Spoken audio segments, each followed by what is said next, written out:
सलाम नमस्कार दोस्तों, मैं हूं आपके साथ वाहिब रजा और आप देख रहे हैं हिंद टुडे नेटवर्क का डिजिटल प्लेटफॉर्म। अब मैं आपको बता दूं कि हरियाणा इलेक्शन की जो एक बड़ी खबर सामने आ रही है, क्या वो बड़ी खबर है वो मैं तो बताऊंगा ही आपको, लेकिन लगातार हरियाणा इलेक्शन से जुड़ी तमाम खबरें आप हमारे चैनल पर देख रहे हैं।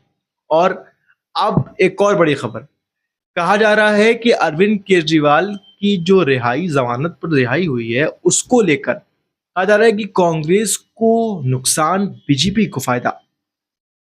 क्या कुछ ये पूरी रिपोर्ट है, मैं आपको इस रिपोर्ट के बारे में बताऊंगा, लेकिन बता दूं कि जिस तरीके से हरियाणा चुनाव की हलचलें तेज होती जा रही हैं, तमाम नेता, तमाम दल, तमाम पार्टियां अपने अपने आरोप और प्रत्यारोप का सिलसिला और संगीन और ज्यादा और तेज होते जा रहा है।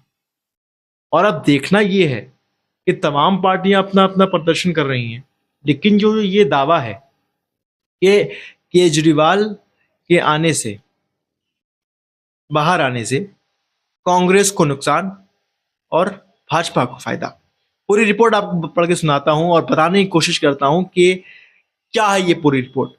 आपको बता दें कि अरविंद केजरीवाल जेल में थे, तो उनकी पत्नी सुनीता केजरीवाल और पंजाब के मुख्यमंत्री भगवंत मान ने हरियाणा को संभाल कर रखा था। हरियाणा को मंच था वहां का, उसको बिल्कुल तरीके से अपने तरीके से अपने अंडर करके रखा था। और अब कहा यह जा रहा है कि क्या अरविंद केजरीवाल को सजा सजाया मंच मिल गया हरियाणा का, ये खबर सामने आ रही। और आपको बता दें कि हालांकि केजरीवाल के सामने कई चुनौतियां भी हैं। आप प्रदेश की सभी 90 सीटों पर रैलियां कर चुकी है, तमाम लंबी सीटों के ऊपर रैलियां कर चुकी हैं।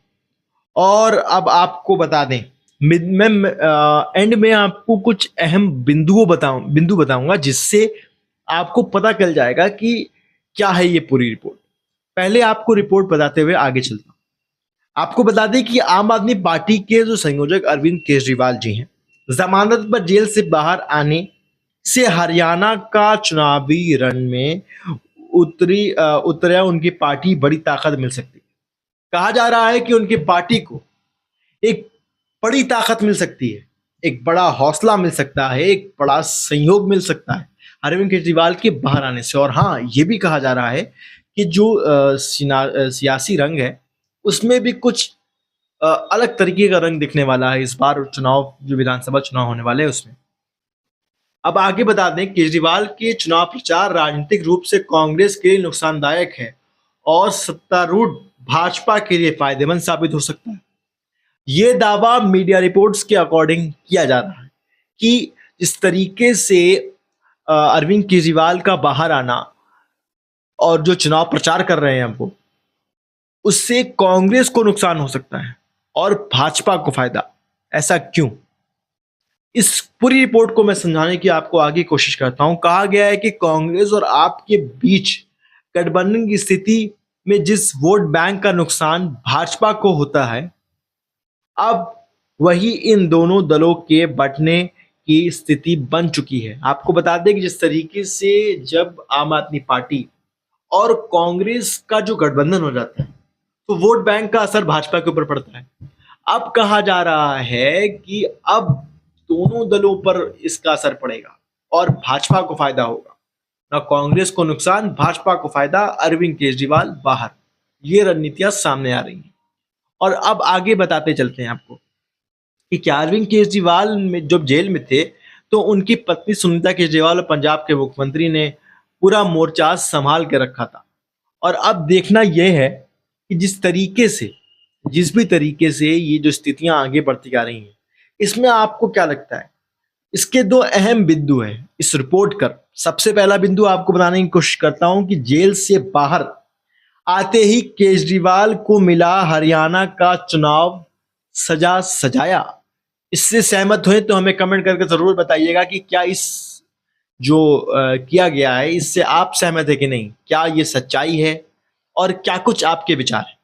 दूसरा कि अब कांग्रेस व आप में वोटों के बीच बिखरने से मिलेगा भाजपा को फायदा। वोट बैंक जो होगा उससे भाजपा को मिलेगा फायदा, साफ तौर पर रिपोर्ट में बताया जा रहा है।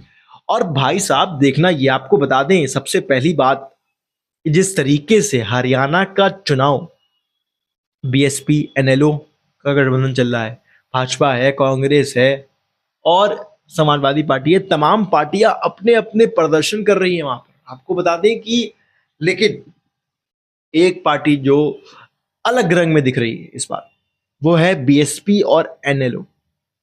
बीएसपी और एनएलओ का जो गठबंधन हुआ है उससे ये साबित हो सकता है, और जहां तक मीडिया रिपोर्ट्स के अकॉर्डिंग बता दूं आपको, कि सूत्रों के हवाले से और मीडिया रिपोर्ट्स के अकॉर्डिंग, कि जिस तरीके से बीएसपी और एनएलओ साथ आए हैं उससे जो वोट बैंक है, दलित वोट बैंक है, जो पिछड़ा वर्ग का वोट बैंक है, वो प्रभावित हो सकता है, खासकर भाजपा के लिए।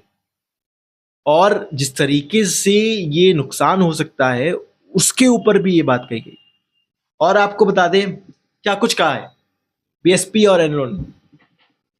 बीएसपी और एनएलओ का जो मुद्दा है, अहम मुद्दा, वो है कि दलित वर्ग, पिछड़े वर्ग, जिस तरीके से ओबीसी वर्ग हैं, एससी वर्ग हैं और उनके वर्ग हैं, उनको देखा जाए, उनकी समस्याओं को सुना जाए और उसका समाधान दिया जाए। क्योंकि कहा यह जाता है कि तमाम पार्टियां वोट के टाइम तो ये मांगती हैं कि भाई हमें वोट दे दीजिए, हमें ये कर दीजिए, हमें सहयोग दीजिए, लेकिन जब हक की बात आती है तो नहीं होता।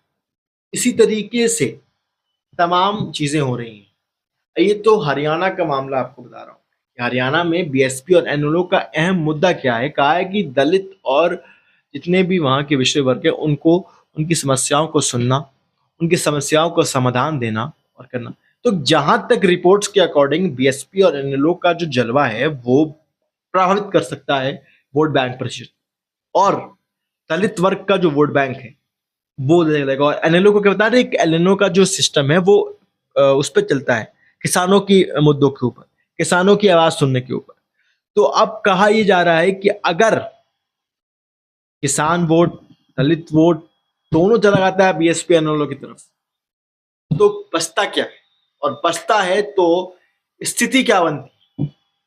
अब तो देखना यही है कि क्या जो पार्टियां अपने अपने तरीके से, अपने अपने संयोग से ये चीजें कर रही है, तो उसको क्या करना है कि जो वोट बैंक का प्रतिशत है, वोट बैंक का जो स्थिति है, क्या वो प्रभावित होगी या फिर से जो स्थिति पहले आ रही थी वो आती करेगी।